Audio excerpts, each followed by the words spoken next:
Shalom Bapak Ibu. Shalom. Bapak Ibu, kita buka firman Tuhan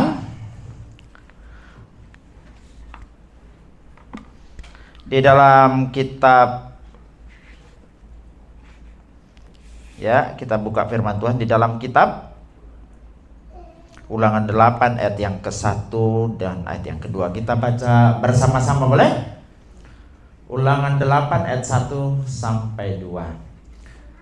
1, 2, 3. Segenap perintah yang kusampaikan kepadamu pada hari ini haruslah kamu lakukan dengan setia, supaya kamu hidup dan bertambah banyak, dan kamu memasuki serta menduduki negeri yang dijanjikan Tuhan dengan sumpah kepada nenek moyangmu. Ingatlah kepada seluruh perjalanan yang kau lakukan atas kehendak Tuhan Allahmu di padang gurun selama 40 tahun ini, dengan maksud merendahkan hatimu dan mencobai engkau untuk mengetahui apa yang ada di dalam hatimu, yakni apakah engkau berpegang pada perintahnya atau tidak. Firman Tuhan berkata, yang berbahagia ialah mereka yang mendengarkan serta memelihara dalam hatinya. Bapak Ibu, saya mencoba mengikuti perjalanan hidup Musa. Mulai dari awal sampai umur 40 tahun dia tinggal di Mesir. Di situ dikatakan bahwa dia bersekolah karena dia adalah diangkat menjadi anak putrinya Firaun. Kalau bisa dibilang begitu, dia adalah cucunya Firaun. Bahkan banyak penafsir mengatakan bahwa Musa itu dari segi pendidikannya itu adalah master. Kalau Pak Esra calon doktor, Musa itu master, konon menurut penafsiran para ahli teologi. Setelah 40 tahun itu, dia membunuh seorang Mesir. Dan kemudian singkat cerita dia melarikan dirinya ke Midian. Di situ dia ketemu dengan calon bininya, calon istrinya bernama Zipora. Dan Alkitab mencatat, walaupun tidak banyak dicatat, Musa tinggal di rumah mertuanya. Jadi bayangkan, Musa itu tinggal di pondok mertua Indah itu selama 40 tahun. Bukan di pondok Indah lah ya, pondok mertua. Dan kerjanya itu adalah apa? Ngopeni domba mertuanya, melihara domba mertuanya, bukan dombanya sendiri. Saya melihat Musa diproses begitu luar biasa. Secara akademis 40 tahun dia diproses di Mesir. Tetapi sekolah padang gurun dia diproses 40 tahun. Setelah itu baru dia dipanggil untuk melayani Tuhan selama 40. Umur Musa 120 tahun. Saya begitu terkejut karena ternyata seorang Musa juga melewati sekolah padang gurun.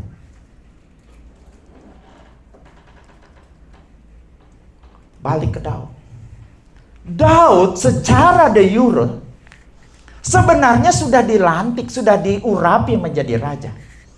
Tetapi secara de facto itu berlaku 13, bahkan ada yang bilang sampai 17 tahun kemudian. Berarti nggak langsung dong. Dia mengalami suatu proses, mengalami titik di mana dia mengalami suatu masa-masa sulit. Dikejar-kejar oleh Saul. Mengalami masa-masa yang sangat memprihatinkan kalau kita mengikuti perjalanan hidup daripada Daud. Dengan kata lain, seorang Daud pun ternyata tidak pernah lepas dari padang gurun, betul?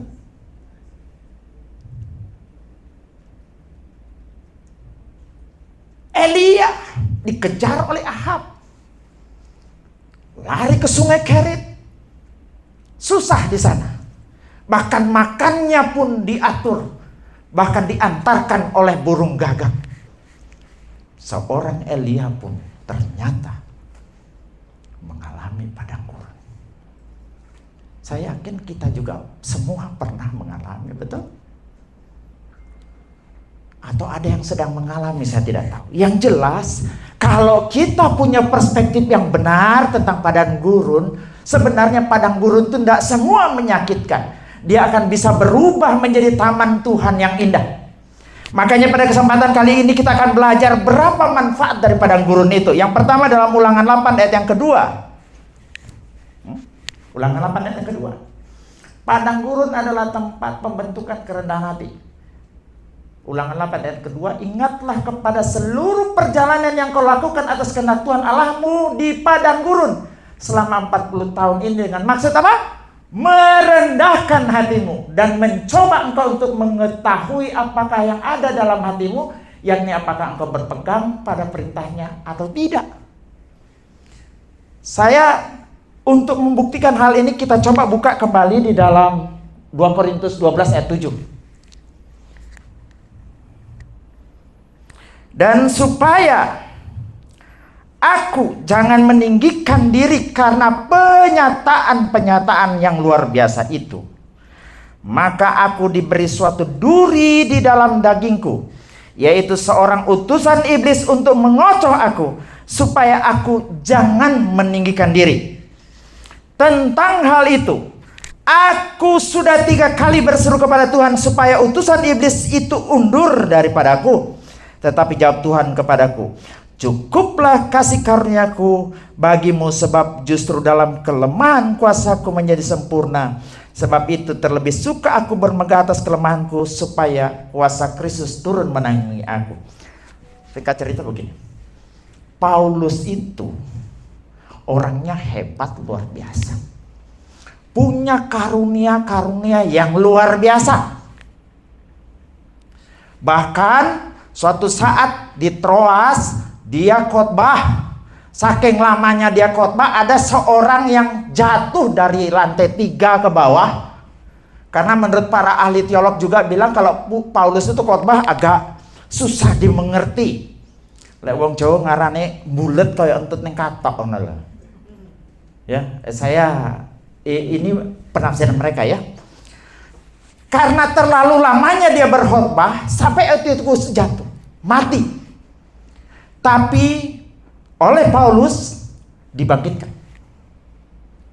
Dia juga pernah di Listra menyembuhkan orang yang lumpuh. Dia juga punya kemampuan, punya karunia penglihatan. Dalam Korintus 13 dia punya karunia berbahasa roh. Luar biasa, betul? Tapi dia bisa mendoakan orang lain yang sakit sembuh. Tapi ketika dia punya masalah, kok tidak selesai-selesai masalahnya. Kata duri dalam daging ini, itu dalam bahasa Yunani kata duri itu ada 3. Yang pertama itu akanta, itu menunjuk kepada duri mawar atau duri pohon kaktus. Itu yang dipakai untuk mahkotai Tuhan Yesus waktu disalib. Yang kedua ada juga duri itu tribolos, itu berbicara tentang duri dari rumput. Kalau di desa saya banyak itu duri putri malu. Kalau disentuh begini dia malu-malu, daunnya langsung kuncup. Makanya dibilang duri putri malu. Itu dalam bahasa Yunaninya tribolos. Itu bisa dilihat dalam Ibrani 6 ayat yang keberapa itu? 8 ya. Nah, kemudian ada skolop yang Paulus gunakan di sini dalam 2 Korintus 17 ayat 7 ini. Maka aku diberi suatu duri. Itu skolop. Apa itu skolop? Pernah kalau lihat Bapak Ibu kesusupan kayu? Kalau para tukang itu ngalami. Saya sering ngolah kayu, bikin kusen, bikin apa. Biasa ada kayu yang nyangkut ke tangan kita. Kesusupan kayu orang Jawa bilang. Itu sakitnya luar biasa, jauh lebih sakit daripada kena putri malu, lebih sakit daripada kena duri mawar. Dan anehnya Paulus menggunakan skolop di situ. Apa yang dia mau sampaikan? Sakitnya Paulus itu luar biasa. Dan dia berseru sama Tuhan, bilang, Tuhan, kalau bahasa sehari-hari, sembuhkan penyakit saya. Selesaikan masalah saya. Itu yang dia minta. Tapi apa jawaban Tuhan? Tuhan tidak jawab. Cukuplah kasih karuniaku, Pak, padamu. Karena di dalam kelemahanmu, kuasaku bekerja secara sempurna. Nah, pertanyaannya, apa sebenarnya skolopnya Paulus ini? Apa sebenarnya padang gurunnya Paulus ini? Kita lihat yang pertama. Agustinus bilang bahwa kata duri ini mengacu pada penyakit tubuh yang memalukan. Itu dilihat dari Galatia 4 ayat 13. Ya. Ada yang bilang Paulus itu punya penyakit mata. Karena kalau dilihat dari tulisan-tulisannya, tulisan Paulus cenderung besar-besar. Dan hanya orang yang punya penyakit mata yang nulis itu gede-gede. Ada yang bilang dia punya penyakit yang memalukan, yaitu penyakit kulit. Ada juga yang teolog yang bilang dia punya penyakit sejenis epilepsi.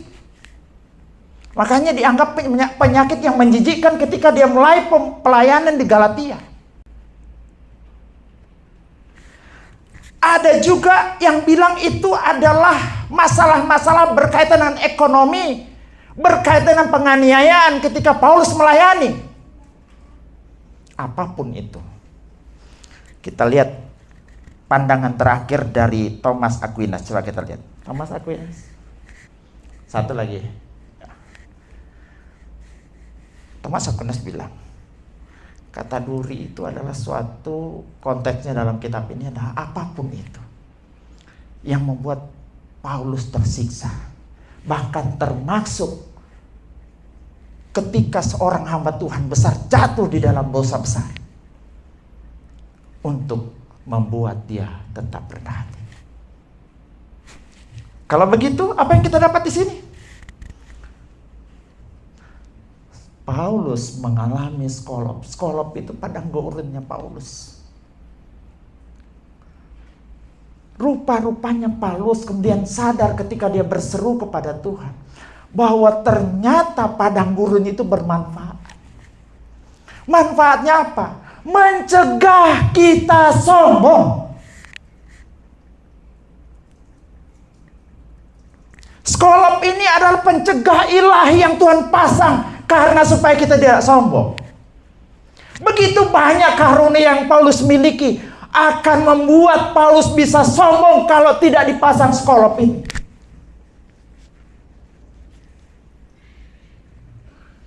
Apa yang biasa membuat kita sombong? Karena yang banyak. Pencapaian-pencapaian yang banyak.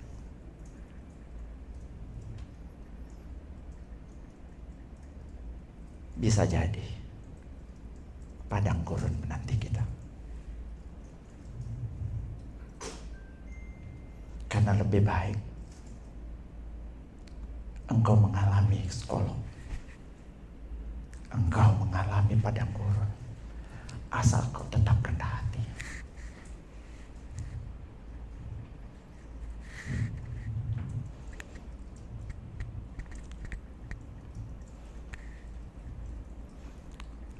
Waktu Timotius pelayanan di Efesus, Timotius masih muda banget, sampai banyak orang pandang enteng dia. Ada yang sombong karena banyaknya prestasi yang dia buat. Ada yang sombong karena banyaknya karunia yang dia miliki. Ada yang sombong karena banyak hal, bahkan banyak yang sombong karena banyaknya rambut putihnya, karena berpengaruh. Ini yang dialami Timotius ketika melayani di Efesus. Sampai diingatkan oleh Paulus, jangan ada yang pandang enteng ngana, karena kamu muda, bahasa sehari-hari.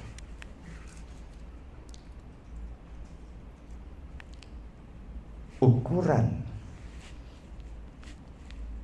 kalau orang yang kemudian banyak karunia, banyak pengalaman sombong, itu sebenarnya dari satu sisi agak wajar sih. Tapi kalau zaman sekarang, sedangkan orang yang tidak punya apa-apa banyak sombong, ini lucunya. Banyak orang miskin sombong, banyak orang bodoh sombong. Saya cerita sedikit ini. Saya kan suka melihat menu-menu aneh gitu, walaupun saya tidak mampu beli. Dulu ada di Jalan Arjuna itu namanya menu di restoran apa itu, namanya Buddha jumps over the wall. Nah, artinya kalau tidak salah itu Buddha melompat tembok, begitu ya. Itu menunya itu harganya itu 4,5 juta. Karena dibuat dari sirip ikan hiu. Bayangkan mau makan itu harus tangkap hiu dulu. Saya ceritalah ke Sulawesi. Pas saya pulang ke sana, di sana ada orang sotoi, orang sombong. Dia cerita, pernah kamu makan di McDonald? Iya. Pernah makan Puyung Hai? Iya. Pernah makan capcay? Iya. Dan hai-hai lainnya? Iya. Saya jengkel, kemudian saya bilang, pernah kamu makan spotaker? Pernah. Gimana rasanya? Enak. Dia tidak tahu spotaker itu karangan saya sendiri, singkatan dari sepotong tai kering. Jadi kalau orang begini banyak, tapi sebenarnya kalau Paulus ngomong agak wajar. Tapi anehnya orang sekarang banyak yang tidak ngerti apa-apa. Dan jangan heran, Tuhan bisa membawa engkau ke padang gurun untuk mencegah kesombongan kita. Amin. Manfaat padang gurun pertama. Yang kedua, padang gurun adalah tempat di mana kita belajar mengerti makna hidup. Ulangan 8 ayat 3. Jadi ia merendahkan hatimu, membiarkan engkau lapar dan memberi engkau makan mana yang tidak kau kenal dan yang juga tidak dikenal oleh nenek moyangmu, untuk membuat engkau mengerti bahwa manusia hidup bukan dari roti saja, tapi manusia hidup dari segala yang diucapkan Tuhan. Apa yang mau disampaikan di sini? Hidup itu bukan cuma perkara jasmani, bro. Ada urusan lain, karena manusia bukan cuma makhluk jasmani, dia makhluk rohani. Tahun 1989 sama saya SMA. Saya sedang jalan menunggu angkot. Saya jalan dengan kakak kelas saya, kemudian dia ngobrol. Saya tanya begini, Mas, apa sebenarnya tujuan hidup dia? Dia bilang, tujuan hidup itu ya buang air. Saya nggak ngerti karena dia ngomong sepotong begitu. Sampai saya buka TikTok kapan hari, muncul di TikTok. Dalam bahasa Jawa begini, tujuan hidup itu apa ya? Tujuan hidup itu ngising. Jare mbahku, wong urip iku kan mau mampir ngombe. Dijawab lagi, iya, ngombe iku kan ngelancar nang ngising. Delokon wong kerja. Banting tulang iku golek apa? Golek duit to? Lek wis entuk duit apa? Tuku panganan to? Habis tuku panganan apa? Ngising to? Bisa paham? Pak Esra nggak paham ini ya. Jadi orang yang tidak mengerti makna hidup, dia pikir hidup itu urusan dari makan sampai buang air. Bisa mengerti? Orang berpikir urusan hidup itu cuma dari cari uang, beli makanan, kemudian BAB. Tapi kalau orang yang mengerti hidup, dia mengerti bahwa urusan hidup ini bukan hanya urusan jasmani, urusan makan, minum, sampai BAB. Tapi urusannya mengerti kehendak Tuhan, karena kita adalah makhluk rohani. Amin. Mudah-mudahan di sini sebuah paham bahwa kita adalah makhluk rohani yang hidupnya bukan cuma dari roti biasa, tapi hidup dari roti hidup, yaitu firman yang diucapkan oleh Tuhan. Yang ketiga,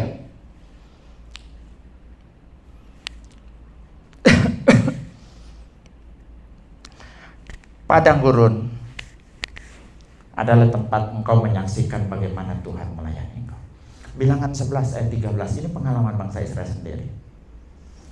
Saya coba melihat bahwa setiap pagi Tuhan mengirim roti mana ke sana.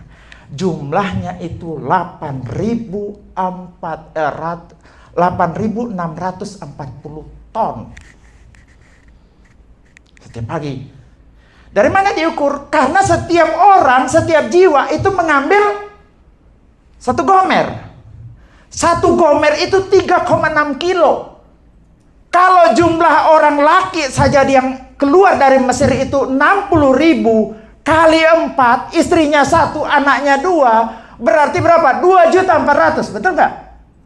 Bayangkan sibuknya Tuhan, dalam tanda petik, menyiapkan roti sebanyak itu setiap pagi. Dan hanya di mana bisa dilihat? Ketika kita di padang gurun. Tahu setiap sore berapa burung puyuh yang harus dikirim oleh Tuhan selama 40 tahun? Sepanjang 1 perjalanan orang 1 hari. Kemampuan manusia berjalan selama 1 hari itu adalah 19,2 kilo. Dan tebalnya burung puyuh itu dari tanah itu 2 hasta. 1 hasta itu 45 cm. Coba bayangkan berapa banyaknya burung puyuh yang harus disiapkan oleh Tuhan setiap hari. Saya tidak usah ngitung volumenya sekian kali sekian. Cukup yang dimakan itu karena berat burung puyuh itu masing-masing 90 gram 1 ekornya. Saya tidak tahu ya, satuan burung puyuh ini apa? Ekor ya? Karena dia tidak punya ekor. Saya berapa kali ketemu burung puyuh tidak ada ekornya. Tidak tahu satuannya apalah. Pokoknya yang beli entah 2 biji, entah 2 ekor ya. Kali 2 dari 2.400.000 orang Israel di situ. Berarti berapa? 4.800.000 ekor setiap sore yang harus disiapkan oleh Tuhan. Luar biasa. Saya bayangkan tidak tahu di mana Tuhan dapat burung puyuh itu. Saya suka membayangkan jangan-jangan dia kirim dari Jawa, dihalau oleh para malaikat. Saya bayangkan begitu. Dari Amerika dihalau, yang tidak bisa berterbang terlalu jauh mungkin dibuatkan angin badai supaya diterbangkan sedemikian rupa. Karena butuh 4.800.000 ekor setiap hari. Kemampuan burung puyuh bertelur cuma 200 sampai 300 butir per tahun. Dari mana selama 40 tahun dengan jumlah burung puyuh yang sudah dimakan oleh orang Israel, dengan asumsi mereka makan 2 ekor 1 orang per hari, jumlahnya 70 miliar lebih burung puyuh.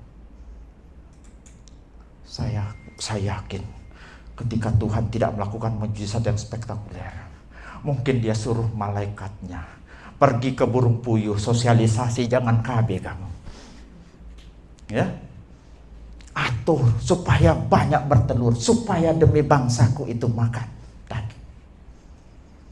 Selain itu, urusan keamanan bagaimana? Bangsa Israel tuh diopeni oleh Tuhan.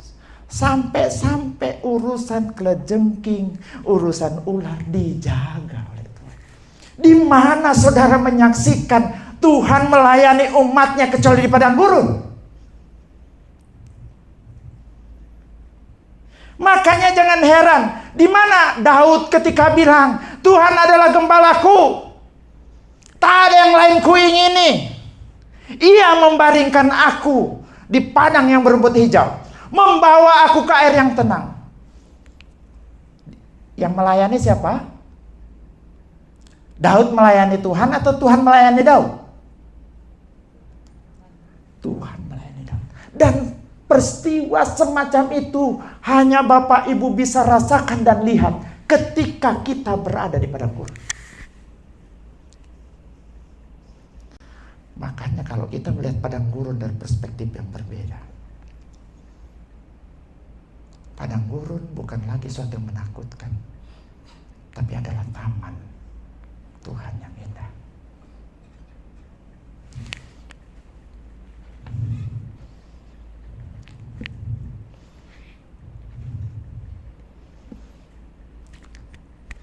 Coba kita lihat kemudian Bapak Ibu dari kata bahasa Ibrani-nya. Coba kata memberkati kita buka. Lanjut. Lanjut satu lagi. Coba contoh kata memberkati dalam PL. Tuhan memberkati engkau dan melindungi engkau. Coba kita lihat kata memberkati di situ. Baurak ya, bacaannya baurak, tulisannya parang. Itu akar kata dari kata lutut. Saya dulu membayangkan kalau Tuhan memberkati kita selalu diangkat tangan begini dan kita di bawah. Saya juga membayangkan kata berkat itu selalu identik dengan yang lebih tinggi turun kepada yang lebih rendah. Sampai saya mendengar sebuah lagu dari Planet Seekers yang berjudul I will bless the Lord. Seolah-olah kita memberkati Tuhan melalui puji-pujian, karena memang ada kandungan makna bahwa praise itu juga adalah memberkati.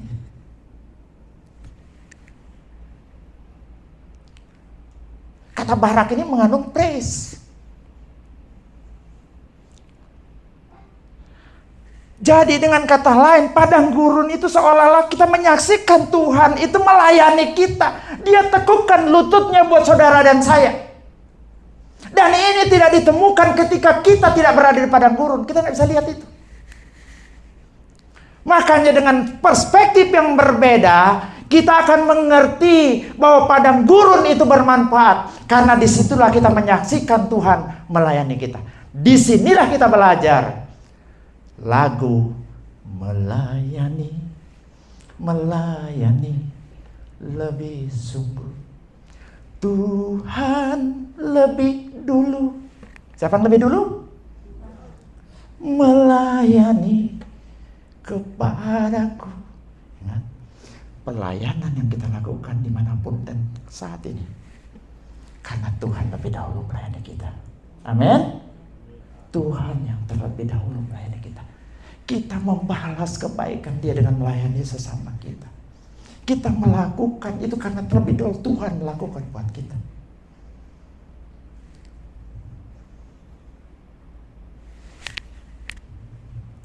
Selanjutnya,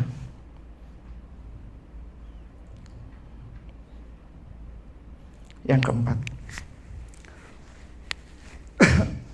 padang gurun adalah tempat engkau menyaksikan keragaman mujizat Tuhan. Coba kita lihat Ulangan 8 ayat 4. Pakaianmu tidaklah menjadi buruk, di tubuhmu dan kakimu tidaklah menjadi bengkak selama 40 tahun ini. Saya ketika membaca ini, saya membayangkan betapa beraneka ragamnya mujizat Tuhan. Ketika Dia membagikan 5 roti dan 2 ikan kepada 20.000 orang. Kenapa saya bilang 20.000 orang? 5.000 laki-laki. Perempuan tidak dicatat, anak-anak tidak dicatat. Seolah-olah Dia menyanyi. Tuhan mengambil roti itu, Dia pecah-pecah.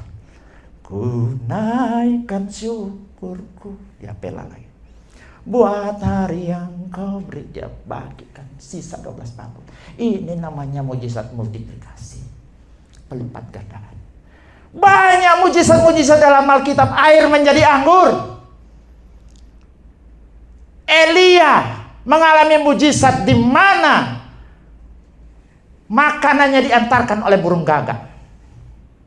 Saya sering membayangkan di apartemen yang plus ada burung gagak bantar. Tapi tidak relevan. Ini apartemen, bro. Kalau di Sungai Kerit, saya yakin Tuhan bisa bikin mujizat kayak begitu. Betul nggak? Tuhan bilang, lo enak di sini. Ada kipas, ada apartemen, airnya lancar, listriknya lancar. Tapi mujizat yang kali ini beda. Kenapa saya bilang beda? Umumnya Tuhan memberkati orang dengan ngasih berkat. Nih uang nih, kamu beli baju baru. Tapi di sini Tuhan memberi mujizat dengan cara apa? Baju yang ada padamu nggak pernah rusak. Pernah merasakan itu? 40 tahun loh Tuhan. Saya bayangkan Tuhan jaga itu baju kayaknya begitu. Dia tidak kasih biar baju yang dipakai itu rusak. Kenapa? Karena waktu itu tidak ada penjahit di situ kayaknya. Tidak ada toko. Belum ada toko online. Mau pesan bagaimana nggak ada. Jadi caranya Tuhan adalah menjaga bajunya. Tujuan pakai sepatu apa? Melindungi kaki. Dia tidak belikan sepatu baru itu bangsa Israel, tapi dia lindungi kakinya sampai tidak bengkak.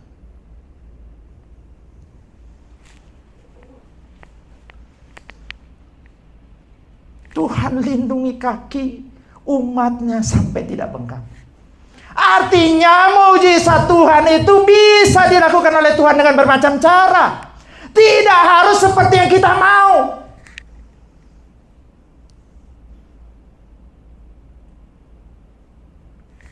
Kan banyak orang sekarang minta mujizat sesuai dengan caranya.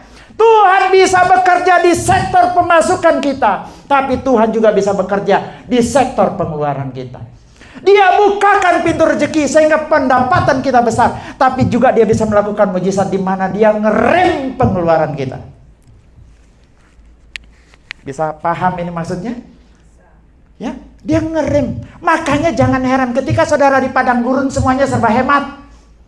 Anak-anak ikut hemat, suami ikut hemat, istri yang kemarin minta skincare yang jutaan tiba-tiba bilang, sudah aja papa, gak usah belikan saya skincare. Kenapa? Saya mau belajar sesuai khotbahnya Pak Ketut berapa minggu yang lalu, berapa yang lalu. Apa khotbahnya? Dia bilang bahwa perbuatan baik walaupun tidak menyelamatkan, itu adalah kosmetik yang paling bagus. Bukankah wajahmu akan merona ketika engkau berbuat baik? Kata merona di situ apa? Makanya kita disuruh berdandan dengan perbuatan baik. Tidak ada kosmetik yang lebih bagus daripada perbuatan baik. Walaupun bukan urusan menyelamatkan di situ. Ketika engkau berbuat baik, percayalah inner beauty-mu keluar. Saya bilang, meskipun secantik-cantiknya perempuan kayak gimana, tapi kalau tidak berbuat baik, suaminya lari. Ya, banyak kan yang begitu?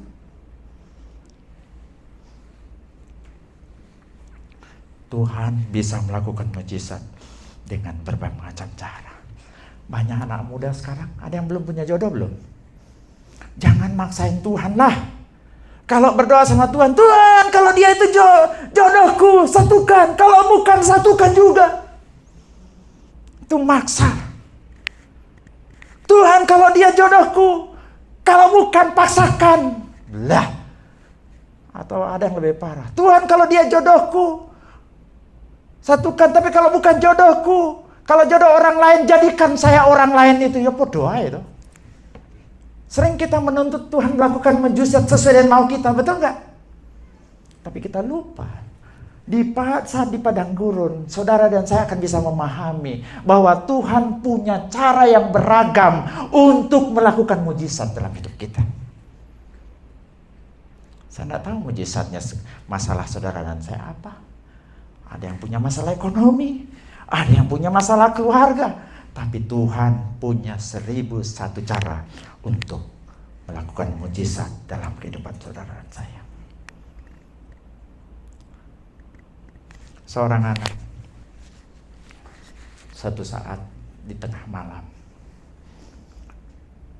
dia menangis minta kelereng. Dia berdoa karena kelerengnya hilang. Sampai besok pagi papanya tanya, "Nak, sudah ketemu kelerengmu?" "Enggak." "Bukan kamu tadi malam berdoa minta kelereng? Kelerengmu kembali?" "Tidak papa, Tuhan sudah jawab." "Loh, Tuhan jawab gimana?" "Dia menghilangkan rasa suka saya kepada kelereng itu." Tadi maunya dia kelereng, tapi sekarang rasa sukanya pada kelereng itu ditiadakan. Artinya mujizatnya bukan pada kelerengnya, tapi pada anak itu. Ya, banyak dalam hidup kita minta, Tuhan saya punya masalah ini, saya ingin mujizat. Tapi mujizatnya bukan pada masalahnya, tapi mujizatnya terjadi pada saudara dan saya. Ini juga mujizat. Kapan kita bisa menyaksikan hal-hal begini? Hanya padang gurun tempatnya. Kalau saudara tidak pernah masuk padang gurun, kita tidak pernah bisa mengalami. Kita tidak pernah bisa lihat ini.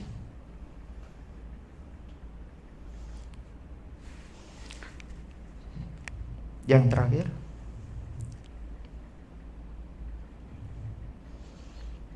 Padang gurun adalah tempat engkau memiliki pengalaman pribadi dengan Tuhan. Ayub kurang bagaimana padang gurunnya? Ekonominya dihantam hari pertama. Habis hartanya. Hartanya luar biasa yang begitu banyak habis. Makanya sekarang tidak ada tempat nyimpan yang aman. Bahkan bank pun ya, kalau sekarang mau nabung, yang dijamin oleh pemerintah cuma 2 miliar. Saudara nyimpan bermiliar-miliar di bank, yang ditanggulangi jika di suatu saat bank itu bangkrut cuma 2 miliar.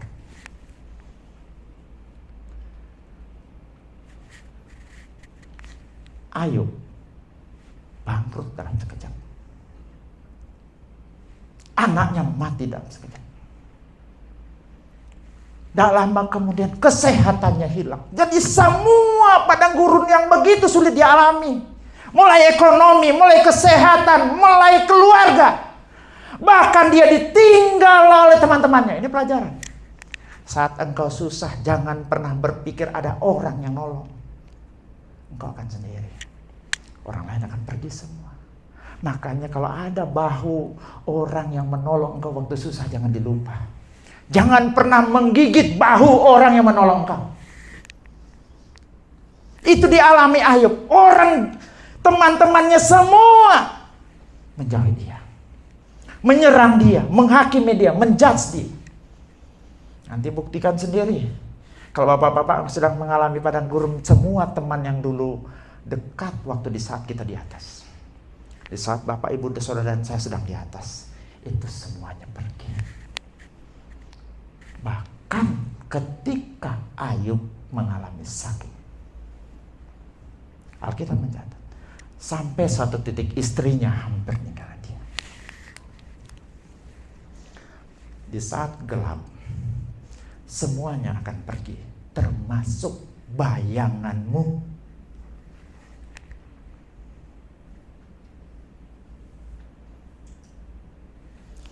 Namun suatu saat, ketika dalam titik semacam itu, apa yang dialami oleh Ayub? Ayub 42 ayat 5. Hanya dari kata orang saja aku mendengar tentang engkau, tetapi sekarang mataku sendiri memandang engkau. Artinya apa? Dulu Ayub tidak mengenal secara pribadi. Padang gurun membawa Ayub pada pengenalan pribadi. Seandainya Ayub itu menyanyi Mazmur, dia akan bilang begini, katanya Tuhan adalah gembala, katanya dia akan membawa aku ke rumput hijau, katanya dia akan membaringkan. Begitu kata orang, katanya, tidak punya pengalaman sendiri. Daud ketika menulis Mazmur pasal 23, dia katakan, Tuhan adalah gembalaku. Artinya Daud punya pengalaman pribadi dengan Tuhan, bukan apa kata orang. Dia membaringkan aku. Siapa yang dibaringkan? Daud kan? Dalam konteks itu. Artinya benar-benar dia mengalami Tuhan. Bukan cuma ikut-ikutan, bukan cuma apa kata orang, tapi mempunyai pengalaman pribadi dengan Tuhan. Dan pengalaman pribadi dengan Tuhan adalah suatu kesaksian yang sangat kuat dalam rangka untuk memenangkan jiwa-jiwa untuk hormat kemuliaan nama Tuhan. Padang gurun bisa menjadi firman Tuhan karena membentuk kita menjadi pribadi rendah hati, membuat kita mengerti makna hidup. Yang ketiga, kita bisa menyaksikan Tuhan bekerja dan melayani kita. Dia melayani kita terlebih dahulu, baru kita melayani dia. Kita menyaksikan keberagaman Tuhan dalam melakukan mujizat. 1001 cara Tuhan dalam melakukan mujizat. Yang terakhir, kita akan punya pengalaman pribadi. Mataku, kita akan bisa melihat secara langsung, mengalami secara langsung, secara pribadi, bukan hanya apa kata orang. Jadi Bapak Ibu yang belum pernah mengalami padang gurun, Ketika kita ditinggalkan, punya pengalaman kita sakit, dan kemudian Tuhan menyembuhkan, kita bisa berkata, Tuhan adalah dokter di atas segala dokter. Ketika kita ditinggalkan teman-teman kita di saat kita susah, saat kita di padang gurun, kita akan punya pengalaman. Yesus adalah sahabat sejati. Kita tidak bisa menyanyi itu kalau kita belum ngalamin.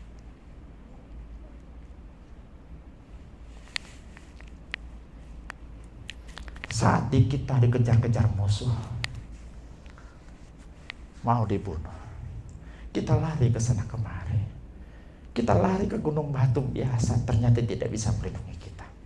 Akhirnya kita mencoba berseru kepada Tuhan, dan kita pada akhirnya bisa berkata, Tuhan adalah tempat perlindunganku, gunung batu keselamatanku. Kan begitu? Pengalaman itu hanya ketika kita pernah di padang gurun. Jadi Bapak Ibu Saudara kekasihan Tuhan, mari kita lihat dengan perspektif yang berbeda. Mungkin tempat itu begitu gersang, tempat itu begitu tidak mengenakan, tapi di dalamnya bisa menjadi indah karena terdapat pribadi yang rendah hati. Di dalamnya terdapat orang yang menyaksikan kebaikan Tuhan, orang yang mengerti makna hidup, orang yang bisa melihat mujizat Tuhan dengan cara yang berbeda, dan pada akhirnya orang yang mengenal atau mempunyai pengalaman secara pribadi dengan Tuhan. Mari kita berdoa. Sebelumnya mungkin kita menyanyi dulu ya. Melayani lebih sungguh.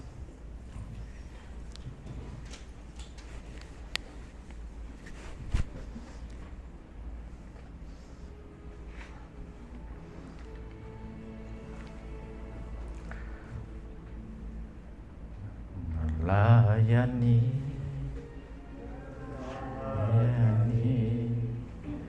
lebih sungguh,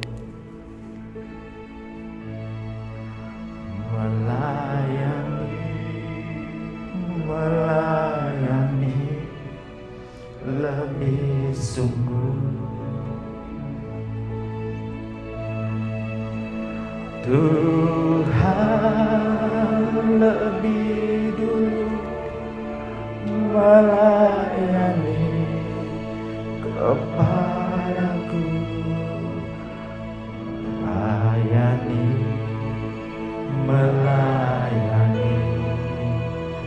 lebih sungguh. Saudara bangkit berdiri, kita nyanyikan mengasihi lebih sungguh. Mengasihi lebih sungguh. Oh, mengasihi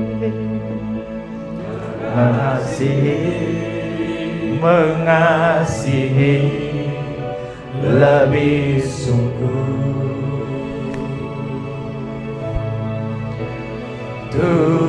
Tuhan lebih dulu mengasihi kepadaku, mengasihi lebih sungguh. Melayani lebih sungguh. Saya minta Pak Pendeta Ezra untuk berdoa firman Tuhan. Melayani lebih sungguh. Iya. Melayani lebih sungguh.